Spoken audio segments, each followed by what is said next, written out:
সামান্য কিছু জিনিসের মাধ্যমে আমি যেভাবে আমার ঘরটাকে সুন্দর করে গুছিয়ে রাখার চেষ্টা করি তোমাদের সাথে আজকে সেটি শেয়ার করব। নমস্কার বন্ধুরা, আমি দিয়া। আমার একটি নতুন ব্লগ ভিডিওতে তোমাদের সবাইকে জানাই অনেক অনেক স্বাগত।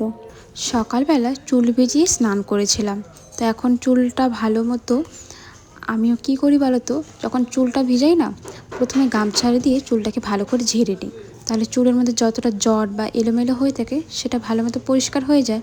এবার চিরুনি দিয়ে আঁচড়ালে বেশি একটা চুল ওঠে না। আমার মা আমাকে এমনটা দেখিয়েছিল, এই জন্য আমিও এমনটাই করি। আর এদিকে যেই গামছাতে চুল ভিজানো হয়, মানে আর কি চুলটা বেঁধে রাখা হয়, সেই গামছাটা নাকি কখনো এমনি এমনি রোদে দিতে নেই, বা সেই গামছাটা দ্বিতীয়বার ব্যবহার করতে নেই। সেই গামছাটা একবার ধুয়ে দেওয়া উচিত। গামছাটা মানে এমনি পরিষ্কার, শুধু একটু জল দিয়ে একবার ধুয়ে নিলাম। সকাল সকাল দেখো বেশ ভালোই একটা রোদ উঠেছে। দুদিন ধরে মানে পৌষ সংক্রান্তির পর থেকে কিন্তু আমাদের এখানে ঠান্ডাটা অনেকটাই কমে গিয়েছে। এরপরে আমি চলে এলাম ঘরে। এই যে ফুলগুলো দেখতে পাচ্ছ, এই ফুলগুলো আমি বিয়ের আগে কিনেছিলাম। তখন এই ফুলগুলোর দাম নিয়েছিল ওই 50 টাকার মতন।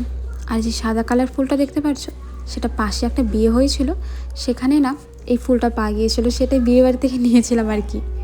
তো এগুলো ঘরে এমনি এমনি পড়ে আছে, তাই ভাবলাম জানালার পাশটা তো দেখতে একদম ফাঁকা লাগছে, সেখানে যদি এটা আমি মানে টানিয়ে দিই লম্বা করে, দেখতে ভীষণ ভালো লাগবে।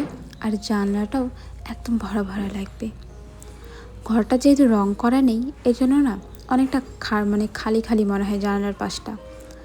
এদিকে দেখো আমার হাতে যে হলুদ কালার ফুলটা দেখতে পারলে, এটার দাম নিয়েছে 40 টাকা।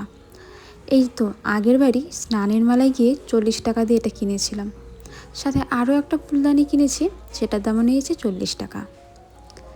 আর ছোট ছোট যেই ফুলগুলো দেখতে পারছো, এগুলো তো নর্মালি নিজের হাতে বানানো। দেখো বেশি কিছু কিন্তু জিনিসের দরকার নেই, এই সামান্য একটা হাজমোলার কোটার মধ্যেই একটা ফুল রাখলাম, দেখতে কিন্তু জায়গাটা ভীষণ ভালো লাগছে। এরপর একটা কাগজ নিয়ে বসে পড়লাম। কাগজের মধ্যে এই চুড়িগুলো রাখবো। এই চুড়িগুলো আমার বিয়ের আগেরই কেনা।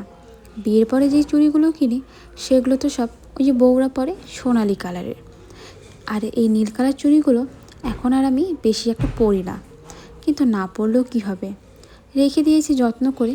আর কাগজের মধ্যে রাখি যাতে অনেক দিন পর্যন্ত ভালো থাকে। হাত তো আর বড় হবে না, যেমন আছে তেমনই থাকবে। হ্যাঁ, একটু মোটা চিকন অবশ্যই হবে। তা যাই হোক, এগুলো গুছিয়ে রাখার সাথে সাথে আমার একটা ঘড়ি আর আমার হাজব্যান্ডের দুটো ঘড়ি